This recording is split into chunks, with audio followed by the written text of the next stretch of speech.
جس طرح جانور ذبح کرتے ہیں اپنی انانیت کو قربان کرنے کی کوشش کریں. دلوں کے اندر جو بغض ہے، دلوں کے اندر جو نفرتیں ہیں، دلوں کے اندر جو عداوتیں ہیں، دلوں کے اندر جو دشمنیاں پنپ رہی ہیں، دلوں کے اندر جو ایک دوسرے کے لیے نفرتوں کے شعلے اگل رہے ہیں، اسے قربان کرنے کی کوشش کریں. اس لیے کہ جس طرح اللہ تبارک و تعالی قربانی کے جانور سے ذبح کرنے پر خوش ہوتا ہے، یقیناً اس سے کئی گنا زیادہ ہمارا یہ کام کرنے سے اللہ راضی ہوگا. آپ تمام سے گزارش ہے، قربانی کے ایام ہمارے اندر داخل ہو چکے ہیں. ہر صاحب نصاب اپنی اپنی استطاعت کے مطابق محض اللہ کی رضا کی خاطر قربانی کا اہتمام کریں. جس کے پاس 60,000 روپے بھی اس وقت کیش موجود ہے، اس پر قربانی واجب ہے. انشاءاللہ قربانی کے سارے مسائل اللہ نے توفیق دی تو آنے والے جمعہ پر اس پر گفتگو کی جائے گی. آپ تمام سے گزارش ہے قربانی کا اہتمام کریں. اور چونکہ حالات اس وقت جو ہے تھوڑا سا پیچیدہ ہے، خاص کر کے شہر دھارواڑ کے، آپ جتنا ہو سکتا ہے احتیاط کے ساتھ قربانی کرنے کی کوشش کریں. اور بہت سارے لوگ قربانی کے ایام میں ایک ہر موقع پر ایک جو شوشہ چھوڑا جاتا ہے، اسی طرح ایک شوشہ یہ بھی چھوڑا جاتا ہے کیوں نہ ہم اس کو صدقہ کر دیں، کسی غریب کو دے دیں، کسی بیوہ کو دے دیں. یقیناً آپ دے سکتے ہیں، کوئی اس میں دو رائے نہیں ہے، لیکن آپ کو جو دینا ہے دیں، لیکن قربانی کا کوئی بدل نہیں ہے. یہ جو 3 دن ہے قربانی کے، جو 3 دن ہے ان کے اندر اللہ تبارک و تعالیٰ کے نزدیک سب سے زیادہ پسندیدہ اگر کوئی عمل ہے تو وہ خون بہانا، یعنی کہ جانوروں کو اللہ کے نام پر ذبح کرنا. آپ جتنا آپ لوگوں کی مدد کر سکتے ہیں کریں. جو یہ کہتے ہیں انہیں شرعی مسائل پر تھوڑا سا توجہ کر لینا چاہیے، وہ یوں ہی بے باکی میں کچھ نہ کریں. آپ کو اگر اتنا ہی شوق ہے گھر قربان مساکین کی مدد کا، تو لاکھوں کی شادیوں میں 20-20 25-25 لاکھ کی شادیاں جو کر رہے ہیں، یہی نصیحت ذرا ان کو بھی آپ پیش کریں. یہی جو آپ کا جو مشورہ ہے آپ انہیں بھی دیں. آپ اتنے میں نہ کریں بلکہ وہ صدقہ کر دیں، خیرات کر دیں، لوگوں کو دے دیں. شادی آپ یوں کر لیں. بس عبادتوں کے معاملے میں لوگوں کو یہ سارے وسوسے لوگوں کے ذہنوں میں آتے ہیں، نہ جانے. اللہ سے دعا کریں کہ ان فتنوں سے، ان وسوسوں سے بچیں. جو احکام اللہ کے رسول علیہ السلام نے ہمیں دیے ہیں اس کے مطابق ہم قربانی کریں گے. اور جو صاحب نصاب ہیں، میری ان سے ایک عاجزانہ، ایک مخلصانہ گزارش ہے، آپ حصہ لے کر کے آپ سبک دوش نہ ہو. اللہ نے آپ کو دیا ہے، آپ بہترین جانور کا انتخاب کریں، اچھے سے اچھا جانور خود خریدیں. 4-5 ہزار میں آپ حصہ لے کر کے یقیناً قربانی تو آپ کی ہو جاتی ہے، لیکن ضروری ہے اللہ نے آپ کو کروڑوں کی جائیداد دی ہے تو آپ 15-20 ہزار کا ایک اچھا سا بکرا خرید کر کے قربانی کریں. اس لیے کہ جو دولت اللہ نے آپ کو دی ہے، جو دی ہے، یقیناً اس کا شکرانہ اس انداز میں ادا کرے. اگر کوئی مالک نصاب، میں سمجھتا ہوں یہ کوئی فتویٰ یا کوئی حکم نہیں ہے بلکہ میرا اپنا ذاتی ایک مشورہ ہے، جو 10 بکرے خریدنے کی اگر استطاعت جس میں ہے، چونکہ بعض شادی کے مواقع پر کچھ مالکان نصاب کو ہم نے دیکھا ہے، کچھ لوگوں کو کہ وہ باقاعدہ 10 بکروں کی ضرورت ہے تو 10 بکرے خرید کر کے، یقیناً آپ جس طرح وہاں کر سکتے ہیں یہاں بھی دل بڑا کر کے اللہ کے نام پر آپ قربانی کریں، جانور ذبح کریں. اور قبل از وقت 2-4 دن پہلے جانور کو اپنے پاس لا کر کے رکھیں. اس جانور کو اپنے ساتھ اس طرح ہلانے ملانے کہ وہ آپ کو پہچانے، آپ اس کو پہچانے. اسی انداز میں جب آپ قربانی کریں گے اور اس چیز کو محسوس بھی کر سکتے ہیں، 4-8 دن کوئی جانور آپ کے ساتھ ہوتا ہے، محبت اتنی اس سے لگاؤ ہو جاتا ہے، جب وہ کٹ رہا ہوتا ہے تو یقیناً اس کے پالنے والے کے آنکھوں سے آنسو آتے ہیں. لیکن ذرا اس قربانی کو یاد کریں جو حضرت ابراہیم نے جو اللہ کے حکم پر پیش کی. کیا ہم اس قربانی کو پیش کر سکتے ہیں جو جناب ابراہیم نے دمہ نہیں لٹایا تھا بلکہ اپنے لخت جگر کو، اپنے نور نظر کو لٹا کر کے آپ نے ذبح کرنے کی کو تیاری کی تھی. قربان جائے حضرت ابراہیم کے حوصلے پر، ان کے اللہ کی محبت پر.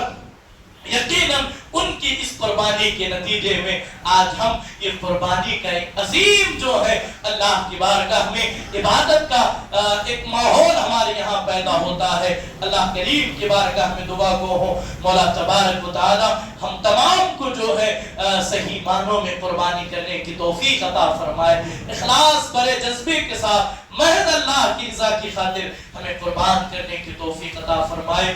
اللہ تبارک و تعالی میرے کہنے میں آپ کے سننے میں